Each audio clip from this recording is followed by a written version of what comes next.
Hi everyone, it's Ann. Today we're going to take a look at a new Oracle deck just released about a week and a half. It was released May 8th, 2024. So I'm recording this on a Sunday, May 19th. So you guys will probably see this in a couple days. So about a week and a half by the time you watch this, maybe 2 weeks, a little under 2 weeks. So, but basically brand new, just released.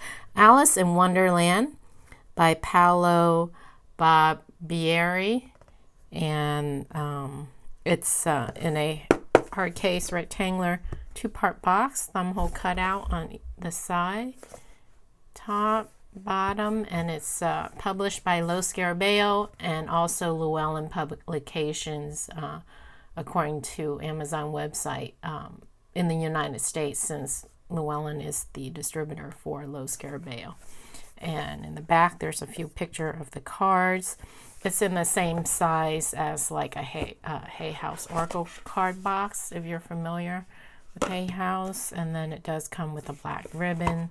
Makes it easy to pull up the guidebook and the cards. It does come with the guidebook, as you can see. That's the thickness. And we'll take a look at the guidebook more in depth after we look at the cards. Lift up the cards that are underneath. And just black inner lining. And here are the backs. And they are reversible. Sides are not gilded, so no gilding. And they're quote unquote plasticky. As you can see, there's the reflection and glare. So there's a coating, laminate coating. It does feel plasticky. And comparing it to a traditional plaid back tarot card, it is taller and wider. It's about Hay House Oracle card size if you own any of Hay House decks, or if you're already familiar with these Lo Scarabeo decks, you probably have an idea. As you can see, it is borderless, with the exception of the one border at the bottom. They are numbered. And then they have a phrase on it, "Seen a white rabbit." Of course, it's Alice in Wonderland, so it's all Alice in Wonderland theme. And then we have down the rabbit hole. Basically, her journey, following the white rabbit, a little door to a new land. I don't know why my camera is doing this weird squiggly thing. Okay. A drink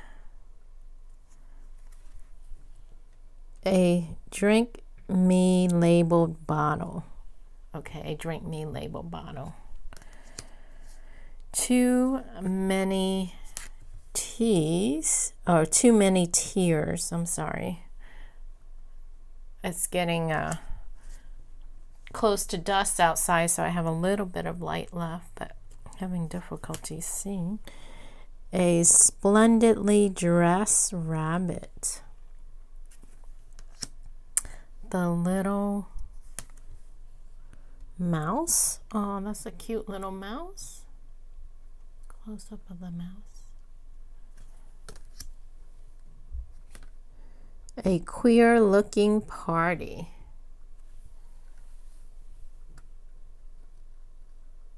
All right. Growing, growing, and growing. So growing and growing. Interesting.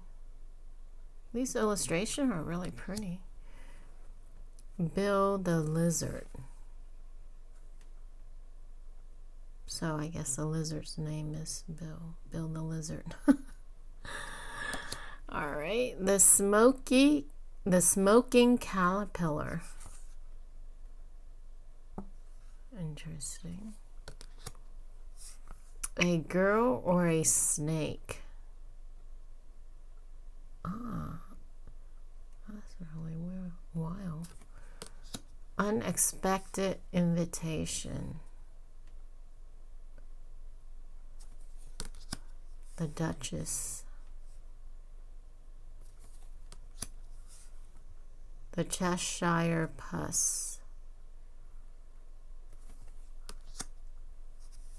A mad tea party. The door in the tree.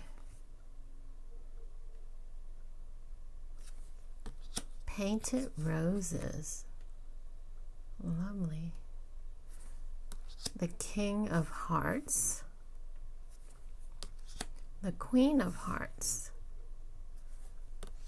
Playing croquet. Oh, beautiful flamingos.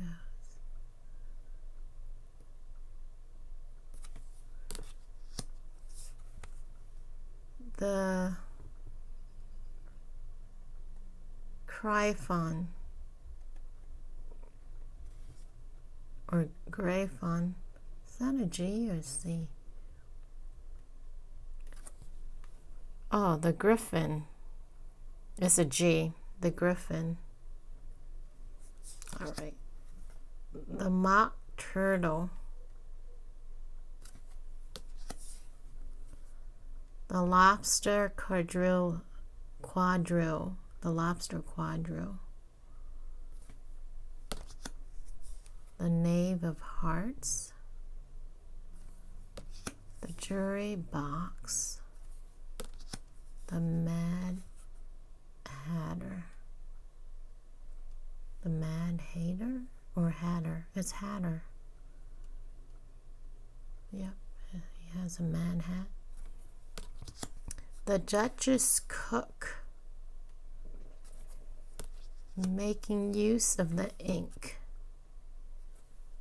Waking up. Tweedledee and Tweedledum. The Walrus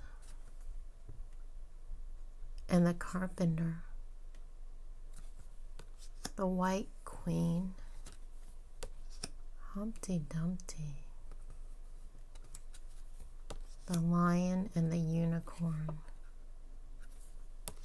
Queen Alice. So there's total 36 cards. So that's card number 36. Here's another look at the back. So if you're an Alice in Wonderland fan, you may like this. If you're not, you may have to read the guidebook to kind of understand it all, but it does come with the guidebook and it's listed here. Table of contents, and the guidebook is in English, Italian, Spanish, and Portuguese. Alice in Wonderland, An Unforgettable Tale. Having a tale becoming an oracle. In this booklet, rituals to do before using your deck. How to use the deck. And then they have sample layouts, the cards. So no picture of the cards. It's just the number and then the title of the card. And they have a section in the story, a paragraph of basically describing the card, what's going on. And then the meaning of the card. And then key question. Are you willing to follow the white rabbit, accepting the journey that lies before you? So yeah, so each card has a story section, a meaning section, and then a key question for you to ask and ponder.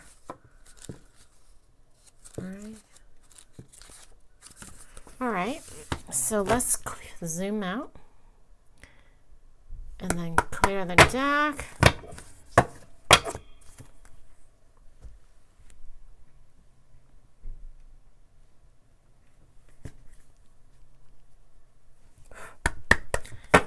Alright, so let's see how it shuffles. Overhand shuffle is fine, no problem. And then vertically is fine as well, no problem. And then let's see if we can shuffle vertically this way. Yep. There's only 36 cards, so it's not too thick of a deck. And it will riffle shuffle. Let's see if I can bridge. Yep, it will bridge once you break it in. So let me try one more time. It didn't work. but the card bow easily.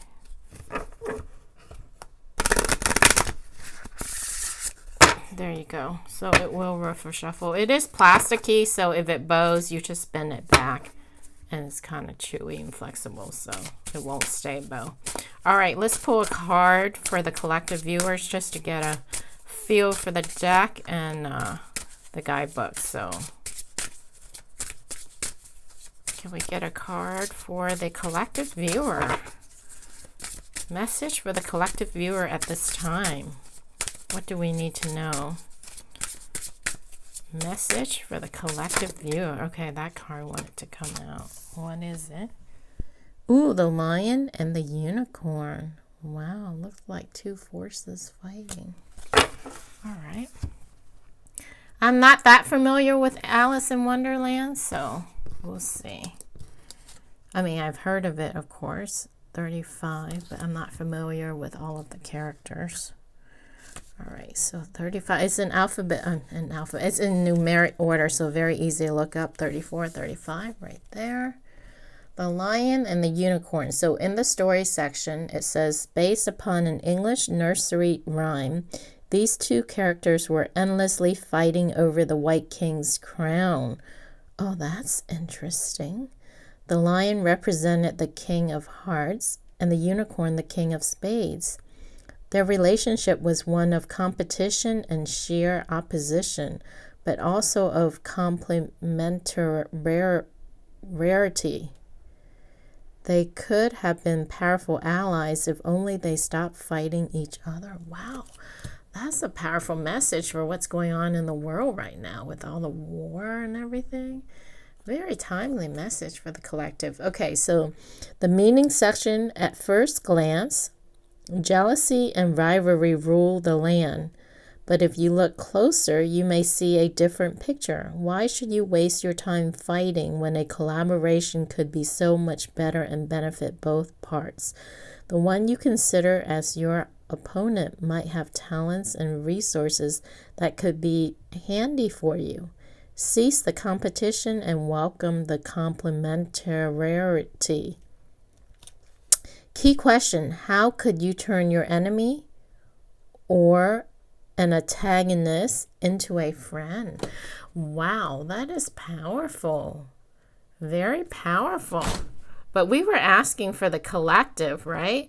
So if you're going through conflict, whether it's at work or a relationship, it doesn't even have to be, whether it's romantic, family, friends, a coworker, you may want to, ask yourself this question. How could you turn your enemy or an antagonist into a friend? And maybe instead of fighting, you can collaborate together and it'll be win-win. It's probably easier said than done, but that's the message from this deck for whoever it resonates with at this time. Wow. Very, very cool. Every time I do one of this, it's amazing what message comes out. I'm amazed. All right. Well, that completes the Alice in Wonderland Oracle cards. And thank you to Llewellyn for sending this deck out to me to review. I can't remember if I said it at the beginning or not. I get so carried away with this deck. If I said it, I said it again. If I didn't say it, then I just said it now. So yes, Llewellyn sent me this deck out to review. So big shout out to Llewellyn for doing that. And thank you again.